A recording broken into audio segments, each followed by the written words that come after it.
पश्चिम बंगाल की मुख्यमंत्री ममता बनर्जी का धरना शनिवार को लगातार दूसरे दिन भी जारी है। ममता बनर्जी रात भर धरना स्थल पर ही रही। ममता ने पश्चिम बंगाल में एसआईआर में वोटर लिस्ट से नाम हटाने के विरोध में 6 मार्च दोपहर 2 बजे से कोलकाता के एस्प्लेनेड मेट्रो चैनल पर धरना शुरू किया था।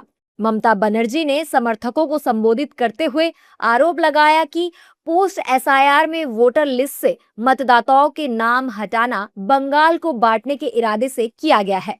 हालांकि उनके धरना प्रदर्शन के दौरान उस वक्त अजीबोगरीब स्थिति पैदा हो गई जब मंच के सामने कुछ पैरा शिक्षकों ने अपनी मांग को लेकर विरोध किया। ममता के धरने पर बीजेपी नेताओं ने क्या कुछ कहा है, सुनिए। क्या है कि ममता जी जा रही है, भाजपा आ रही है, इसलिए बबलाहट में काफी हरकतें कर रही है, लेकिन जिनके वोट कटते हैं उनकी सूची प्रकाशित होती है। जो राजनीतिक दल होता है, जो अगर कोई वोटर गलत कट जाए तो उसके फार्म 7 भरने का प्रावधान है, फार्म 6 भरने का प्रावधान है, फार्म 8 भरने का प्रावधान है। उसको न भर करके केवल आरोप लगाना और धरना प्रदर्शन करना, इससे अब वो चुनाव नहीं जीतने वाली है। ममता बनर्जी दीदी के युग का अंत हो रहा है। चुनाव आयोग के द्वारा एसआईआर, जिस मतदाता की मृत्यु हो गई है, क्या उसका नाम नहीं हटना चाहिए? जिनका नाम 2 जगह है उनका नाम हटना चाहिए। जो मतदाता जिस मोहल्ला में, गांव में रहते ही नहीं हैं 10 साल से, उस एड्रेस पर उनका नाम है, उनका नाम हटना चाहिए। मतदाता सूची का शुद्धिकरण है और चुनाव आयोग ने तो स्पष्ट निर्देश है कि एक भी मतदाता अगर गलती से छूट जाता है तो उसको फॉर्म भर करके फिर से नाम जोड़ने का अधिकार है। देखिए, आंकड़े अपने आप बताते हैं कि किस प्रकार से अवैध घुसपैठियों को पश्चिम बंगाल में शरण दी गई।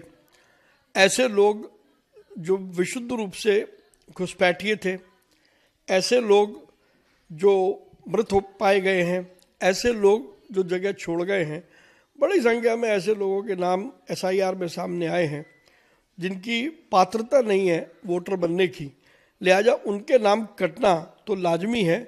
एसआईआर तो संवैधानिक पद पर बैठे हुए जो लोग हैं अपने दायित्वों का निर्वहन कर रहे हैं। एसआईआर के माध्यम से सब जगह हुआ है, हमारे यहाँ भी हुआ है। तो जो गलत अब घुसपैठियों के बल पर वोट बैंक बना करके वहाँ की सरकार चाहती है कि हम सत्ता की प्राप्ति कर लें, तो ये तो नहीं होगा। कानून सबके लिए है। अब किसी को परेशानी हो रही है, बंगाल की सरकार को, आदरणीय ममता दीदी को, तो उसमें कुछ नहीं कहा जा सकता। सीएम ममता बनर्जी एसआईआर को लेकर चुनाव आयोग और केंद्र सरकार पर जमकर हमलावर है। ऐसे में विपक्षी दलों के नेताओं ने भी सीएम ममता का समर्थन किया है।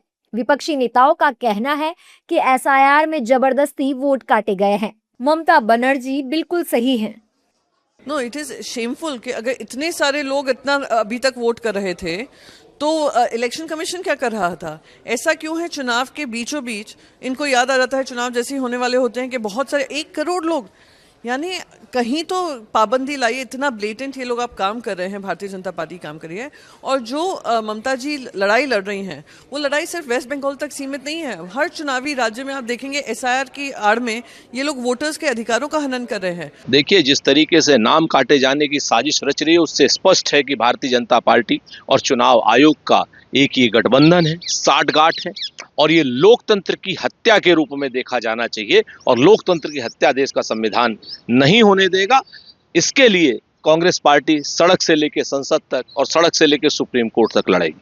बता दें कि राज्य में 28 फरवरी को जारी आधिकारिक आंकड़ों के अनुसार पिछले साल नवंबर में एसआईआर प्रक्रिया शुरू होने के बाद से मतदाताओं की संख्या का लगभग 8.3% यानी 63.66 लाख नाम हटा दिए गए हैं, जिससे मतदाताओं की संख्या लगभग 7.66 करोड़ से घटकर करीब 7.04 करोड़ रह गई है।